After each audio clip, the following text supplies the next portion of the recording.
नमस्कार, मैं हूं विनोद महला। आप देख रहे हैं दा मुद्दा। भारतीय जनता पार्टी ने कुरुक्षेत्र कार्यालय का उद्घाटन कर दिया है। पार्टी के राष्ट्रीय अध्यक्ष जेपी नड्डा ने वर्चुअल उद्घाटन किया है। हालांकि इस कार्यालय से पार्टी की गतिविधियां पिछले कई महीनों से चली हुई थी, लेकिन औपचारिक उद्घाटन आज तक नहीं हुआ था और कल इसका उद्घाटन हो चुका है।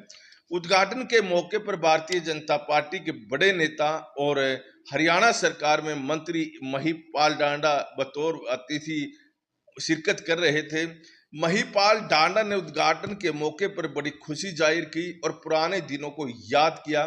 महिपाल डांडा ने कहा कि देखिए, भारतीय जनता पार्टी के पास अब अपने कार्यालय हैं, लेकिन एक ऐसा दौर था जब भारतीय जनता पार्टी के कार्यकर्ताओं को, नेताओं को जो बैठकें मकानों की छत पर करनी पड़ती थी या फिर धर्मशालाओं में करनी पड़ती थी।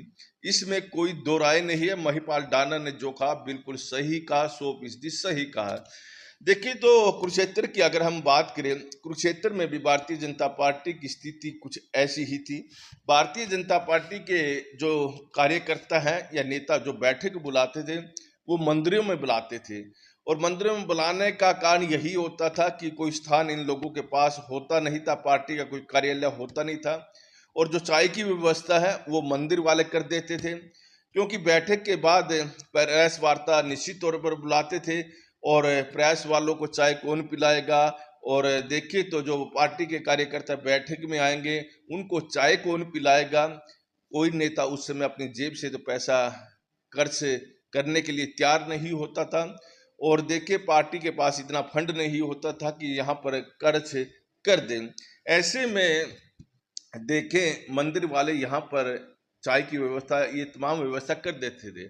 उसके बाद थोड़ा सुधार हुआ, जो धर्मशालों में बैठ के शुरू होगी। कई ऐसे नेता थे अलग अलग समाजों के जो भारतीय जनता पार्टी में शामिल हो गए थे। उन्होंने अपनी जो पार्टी की बैठक अपने समाज की धर्मशाला में करवानी शुरू कर दी थी, चाहे उसमें सैनी समाज की बात करें, रोड समाज की बात करें या जाट समाज की बात करें। और वहां पर जब बैठकें शुरू हो गई थी, थोड़ा भारतीय जनता पार्टी के कुछ नेताओं ने अपनी जेब है थोड़ी हल्की भी करनी शुरू कर दी थी, यानी चाय अपने पॉकेट से मंगवानी शुरू कर दी थी। ऐसा समय भारतीय जनता पार्टी के नेताओं का भी आ गया था। हालांकि उस समय भी जो धर्मशाला के मैनेजर होते हैं, ज्यादा महत्व इन भारतीय जनता पार्टी के कार्यकर्ताओं नेताओं को देते नहीं थे। ऐसा दौर भी था जब भारतीय जनता पार्टी को खुशी मनाने के लिए यहाँ कोई ज्यादा हरियाणा में जीत नहीं मिलती थी। और देखिए, अगर छत्तीसगढ़ में, मध्य प्रदेश या गुजरात में भारतीय जनता पार्टी की सत्ता आती तो यहाँ के कार्यकर्ता खुशी में लड्डू बांटते और ज्यादा लोग इन पे के पास होते नहीं थे। और देखिए, तो लोग दिखे, मीडिया वाले जब फोटो खींचे उसमें 10, 20, 50 लोग दिखे, इसकी व्यवस्था बड़ा मुश्किल हो जाता था। ऐसे में ये लोग बाजार में जाते, वहां पर एक मोती चौक है, वहां पर लड्डू बांटते, 5, 4 किलो लड्डू लेकर जाते, उसमें से भी बचा कर ले आते। और देखिए, ऐसा दौर निश्चित तौर पर भारतीय जनता पार्टी ने देखा है। लेकिन अब सियासी तौर पर 2014 में जब नरेंद्र मोदी का आगमन हुआ तो निश्चित तौर पर हरियाणा के अंदर जो तस्वीर है वो भारतीय जनता पार्टी के पक्ष में आई। और देखिए, जो कमजोरी थी, सियासी कमजोरी, नरेंद्र मोदी के आने के बाद वो दूर हरियाणा में भी हो गई है। और अब भारतीय जनता पार्टी इतनी ताकतवर हो चुकी है कि तीसरी दफा सत्ता में आई है। और जो पार्टियां हरियाणा में मुख्य तौर पर, चाहे कांग्रेस हो, इनेलो हो, वो काफी अब पीछे जा चुकी हैं। तो ऐसे में देखें, अब पार्टी ने हर जिले में अपने कार्यालय खोल दिए हैं और कुरुक्षेत्र में भी कार्यालय बनाया है। निश्चित तौर पर जो कुरुक्षेत्र के अंदर कार्यालय बना है वो किसी होटल से कम नहीं है।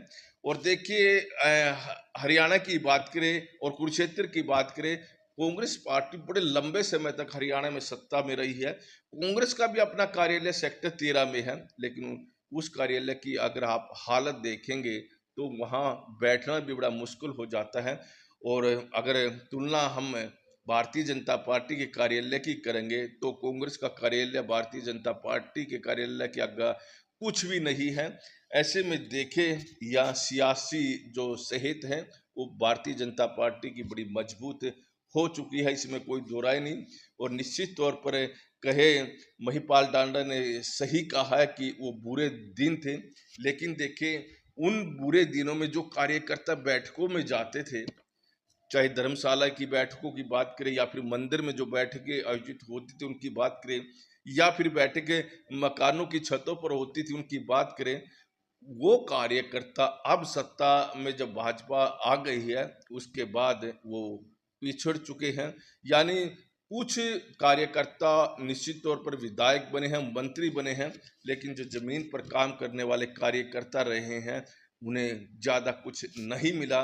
और उनको दर्द इस बात का ज्यादा होता है कि देखिए, अगर उनके पार्टी के कार्यकर्ताओं को कुछ मिले तो उन्हें दुख नहीं है, लेकिन अगर दूसरी पार्टियों से आकर कार्यकर्ता या नेता उनके ऊपर बैठ जाए तो निश्चित तौर पर पीड़ा जरूर होती है। और भारतीय जनता पार्टी के जितने पुराने कार्यकर्ता हैं मोस्टली इस पीड़ा से गुजर रहे हैं, और उनका कहना है कि देखिए